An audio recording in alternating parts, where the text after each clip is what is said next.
And now Glipton Soup brings you Teenage Tips starring Ricky Teenage. That's right, gang. This is Ricky Teenage. And today I want to pass along some tips on popularity. So let's just check with the mailman and see what's bugging you cats out there the most. Merle Squink, a student at Edward Arnold High, writes, Mommy and Daddy bought me this Keen mirror and a Christian Dior suit, but the kids still say I don't look right. Here's a teenage tip, Merle. Pay more attention to your feet. When you're preparing to go out on that important date, remember that shoe polish can be a boy's best friend. Yes, plain old shoe polish. Just dab it on, polish it up to a high gloss, and you... On the shoes, Merle. Merle. Oh, forget it, Merle, and don't write in again. Now, gang, since we're on popularity tips, I can't stress how important it is to make a good impression when you enter a room. Good grooming isn't enough. You've got to have a smile on your face, good posture, and a confident manner, plus a few witty remarks to make. What makes elephants wear tennis shoes? Knock, knock. Who's there? What has 4 wheels and flies? Believe me, you've made an impression. Now, buddies, about athletics. Just remember that going out for a clean, wholesome sport at school is mighty important to your popularity. And remember, it's better to be punchy than unpopular. I'll be back in a minute with more teenage tips. But first, a word from the Glipton Soup people. What's on the table that tastes like that? Must be something from Glipton! Must be something from Glipton. Just Glipton. And teenagers, when you eat your Gliptons, or anything else, remember what an important part in popularity table manners can play.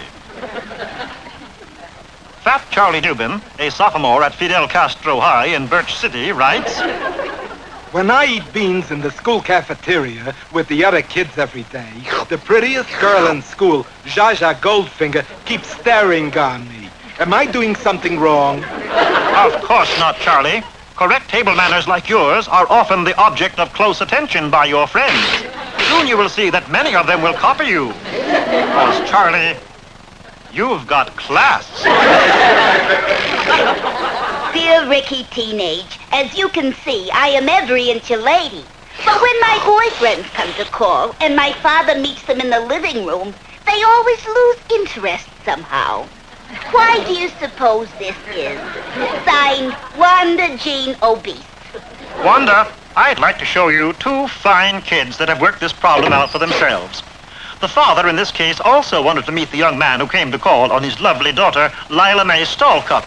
But the boy, John Fitzgerald Needleman, a pole vault champ at Attle of the Hun High, was desperately afraid that if he met Lila Mae's father, he, the father, might find out that he, the boy, drove a hot rod. But in this case, he was needlessly worried.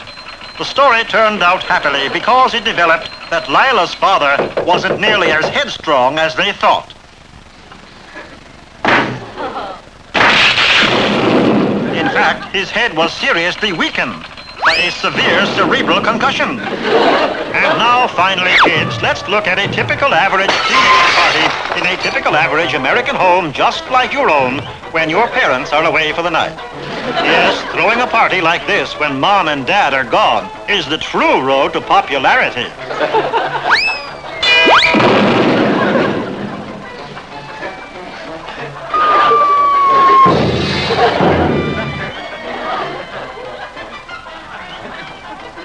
The folks will appreciate the fact that you were at home instead of out on the streets with a lot of vandals.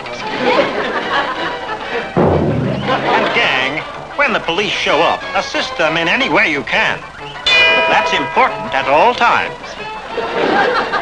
You'll find that if you meet the police halfway, they'll lead you on the right path. Yes, be popular with the police, too. You'll find if you string along with the fuzz will string along with you. If you go around with them, they'll go around with you. And they'll be more tolerant of your typical teenage driving habits. Habits that make you so popular with the bunch. Now, this is Ricky Teenage saying so long, gang. And call me if you'd like a tall, thin hot rod.